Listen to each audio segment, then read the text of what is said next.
नमस्कार।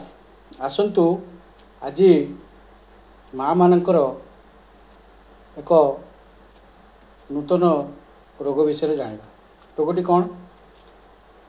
ल्यूकोरिया बा श्वेत प्रदर। यही रोग माँ मान क्षेत्र में बा महिला मान क्षेत्र में देखा जाए।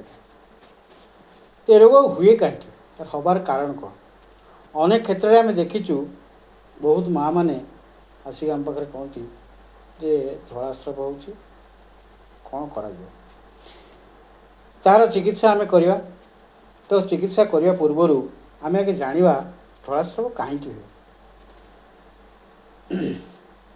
यूट्रास रु क्षीर भली एक प्रकार धलास्राव धलास्राव निर्गत हुए।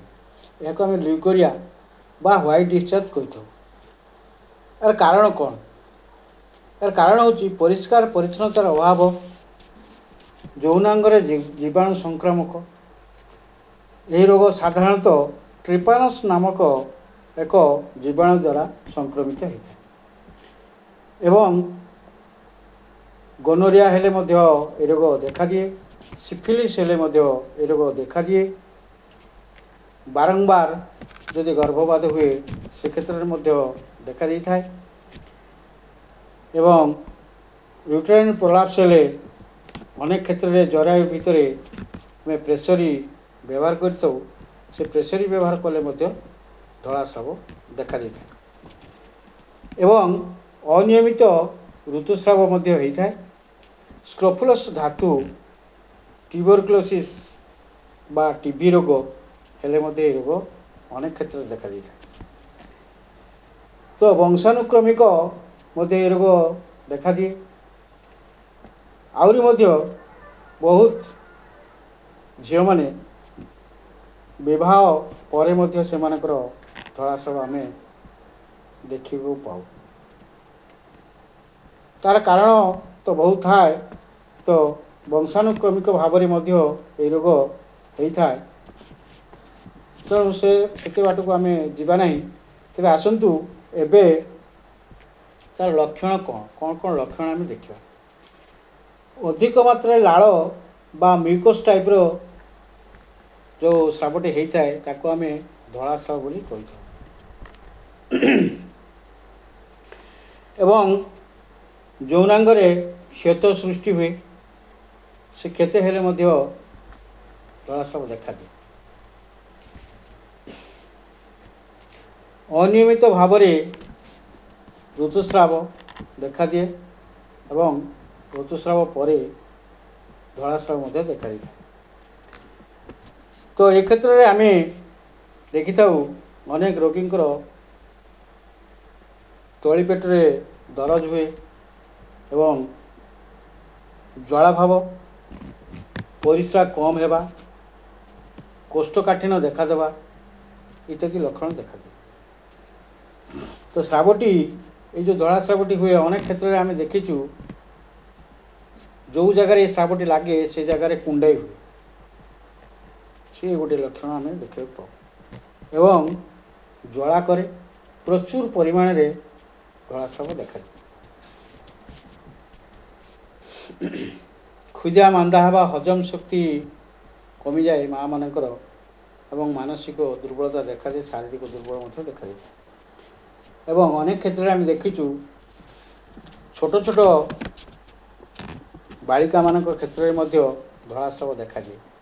छोट छोट बालिका प्रायतः यहाँ वंशानुक्रमिक भाव में हेले ये जिनस आम देखा पाऊ। तेणु ए दिगरे आपण मानक सचेतन हवा दरकार, ध्यान देवा दरकार। तेबे महिला मानकर आउ गोटे कु अभ्यास थाए कौन ना हस्तमैथुन कले यही रोग देखा जाए। तेणु ये बाबद निवृत्त रहा दरकार।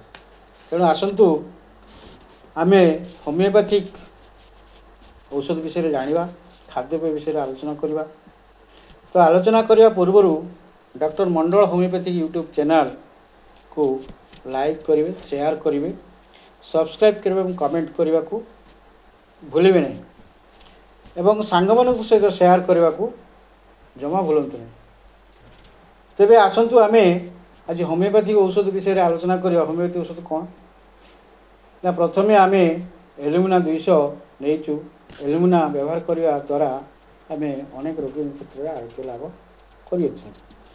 तेणु आपण मैंने कौन करें प्रचुर परिमाण जो श्वेत प्रदर होधिक होगा द्वारा यह पाद पर्यटन गड़ी आसे एवं दिन बेला अधिक देखा दिए। भीषण कोष्ठकाठिन्य हुए।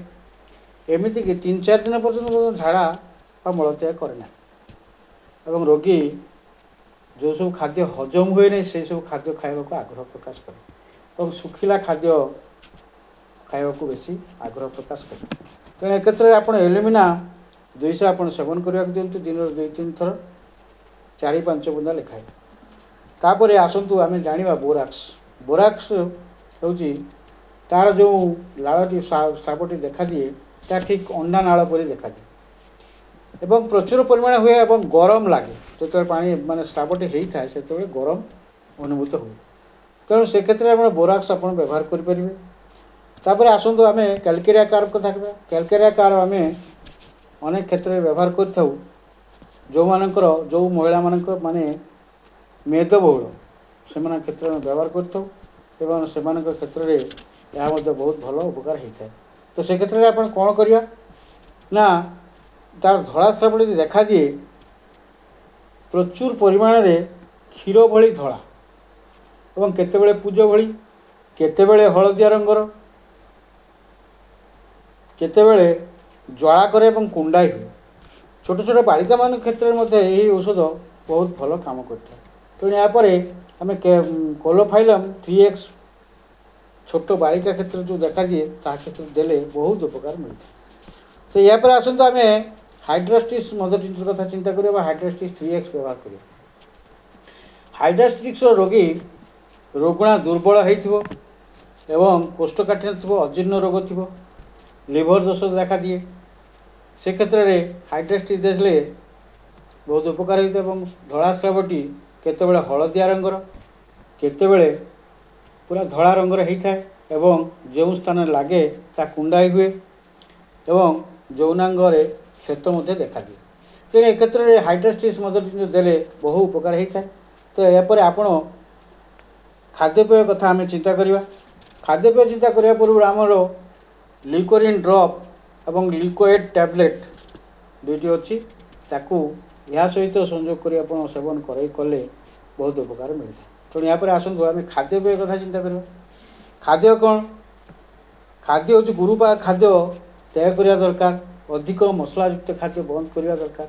मांस अंडा एवं गरम मसला मद्यपान धूमपान इत्यादि बंद करिया आवश्यक। नहले आपण को ये रोग आरोग्य होवार बहुत असुविधा होता है। तेणु आप पुष्टिकर खाद्य खाइबे। सहज हजम होता खाद्य आप व्यवहार करें। दही छेना यू आप खाईपर एवं सबुज पनीपरिया एवं फलरस आप खाईपर। खाइबा द्वारा आपणकर उत्तम स्वास्थ्य जत्न आप ने एवं हाइजीन मेंटेन करिए। मैंने स्वास्थ्यगत जो समस्या आपणकर जो धड़ा स्राव होता है ताहा आपण सब परिष्कार और परिच्छन्नता अवलंबन करेंगे। एवं सर्वशेष आपण मान गोटे कथा कही रखे जो आमर होमियोपैथिक औषध हाइड्रास्टिस मदर टिंचर जोटा आम सेवन करने दौचु से हाइड्रास्टिस मदर टिंचर आपण सामान्य उषुम पानी रे 20 ରୁ 30 बुंदा आपण से पानी को नहीं यौनांग को परिष्कार कले धौत कले से रोग आरोग्य खूब शीघ्र होता है। तेणु आपण मैंने हाइड्रास्टिस मदर टिंचर को आनी उषुम पानी रे आपण यौनांग को जोराय को सफा करंतु धोई दिंतु एवं यही जो औषध आपण मैंने कहली ये औषध आपण मैंने सेवन करंतु निश्चित आपण मैंने आरोग्य लाभ करेंगे।